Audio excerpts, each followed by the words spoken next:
30 வருஷமா பூஜை பண்ணிக்கிட்டு வர நீயா என்ன பார்த்து 3 கண்ணுமா அவிஞ்சு போச்சான்னு கேட்டேன். இதுவரைக்கும் வெளியில இருக்கிறவன் தான் விவரம் புரியாம கேள்வி கேட்டுக்கிட்டு இருந்தான். இப்ப உள்ள இருக்கிற நீயே என்ன கேள்வி கேட்க ஆரம்பிச்சிட்ட பாரு. நான் பதில் சொல்லித்தான் ஆகணும்.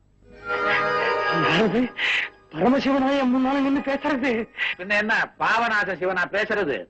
பரமசிவன் தாயா பேசுறேன்.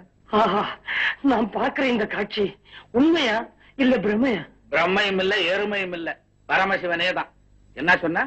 மரம் வச்சவன் தண்ணி ஊத்தணுமா? அப்போ நீங்கள்லாம் மரம், நான் தண்ணி ஊத்துறவனா? அட பாவிகளா, கோயில் கிணத்துல இருக்க உப்பு தண்ணி எல்லாம் எடுத்து எந்த தலையில நீங்க தானையா கொட்டுறீங்க? அதுக்கு பதிலா உங்களை உட்கார வச்சு நான் கொட்டணுமா? அதுக்கு இல்ல ஆண்டவனே, 30 வருஷமா நான் உங்களுக்கு பூஜை பண்ணிட்டு வரேனே, எனக்கு எந்த விதமான வருமானமும் கிடையாது. ஆனா கள்ள கடத்தல் பண்றவன், கள்ள நோட்டு அடிக்கிறவன் இவெல்லாம் ஓன் இருக்கானுங்களே, இது என்னங்க நியாயம்? இந்த பார் பூசாரி, உனக்கு பூஜை பண்ண பிடிக்கல, நீயும் போய் கள்ள நோட்டாடி கள்ள கடத்தல் பண்ணு.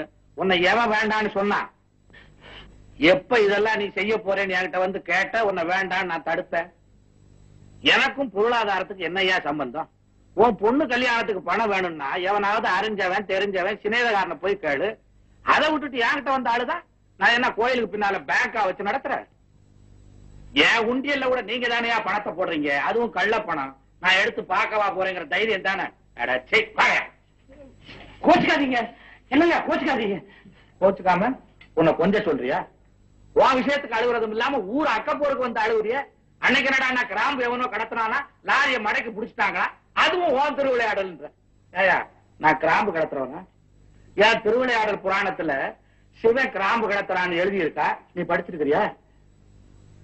பேசாம இருந்த எல்லாத்துக்கும் ஆட்டுவ. அது போகட்டும், அன்னைக்கு அந்த கனக சபை வந்து உடம்பு கெட்டு போச்சுன்றான், அதுவும் ஏன் திருவிளையாடல் நீ சொல்ற. ஏயா அவன் உடம்பு கெட்டு போனதுக்கு அவன் திருவிளையாடல் காரணமா ஏன் திருவிளையாடல் காரணமா? அவன் உடம்புல போய் நான் என்னையா செஞ்சேன்? நான் இந்த கேள்வி எல்லாம் கேட்கும் போது நீங்க லிங்கமா இருந்தீங்க. ஏன் லிங்கமா இருந்தா என்ன? இல்ல லிங்கத்துக்கு காது இல்லைன்றியா? அப்புறம் லிங்கத்துக்கு முன்னால போய் உன் காதென்ன செவடா, கண்ணென்ன குருடா, மூக்கென்ன சப்பையான்னு கேட்கறிய, அது மாத்திரம் கேட்க தெரியுதா? இப்படித்தாங்க கஷ்டப்படுற ஒவ்வொருத்தரும் எந்த சாமி கிட்ட எப்படி கேட்கறதுனே தெரியாம அழுகுறோம். தெரியாம அழுகுறீங்களா? இந்த பார் பூசாரி, கோயிலுங்கிறது வந்து சொத்து கேட்டு சுகம் கேட்டு அழுகிறதுக்காக ஏற்பட்ட இடம் இல்லையா? பின்ன கோயிலுங்கிறது எதுக்குங்க? சொல்றேன் கேளு. இந்த கெட்டு போன உலகத்துல ஊருக்கு ஊர் ஒரு கோயிலை கட்டி அங்கங்க 40 சதுர அடியை கெடாம வச்சிருந்து இந்த கெட்டு போன கும்பல் எல்லாம் அங்க வந்து நின்னு நாம ஏன் கெட்டோம், அடுத்தவனை ஏன் கெடுத்தோம், இனிமே கெடாம இருக்கிறதுக்கு என்ன வழின்னு சிந்திக்கிறதுக்கு தாயா விட்டு வச்சாங்க. அப்போ நாங்க சிந்திக்கலையா? எங்கய்யா சிந்திக்கிறீங்க? நீங்க கெடுறதுக்கும் அடுத்தவனை கெடுக்கிறதுக்கும் இங்க வந்துதானே பிளானே போடுறீங்க. நாம 2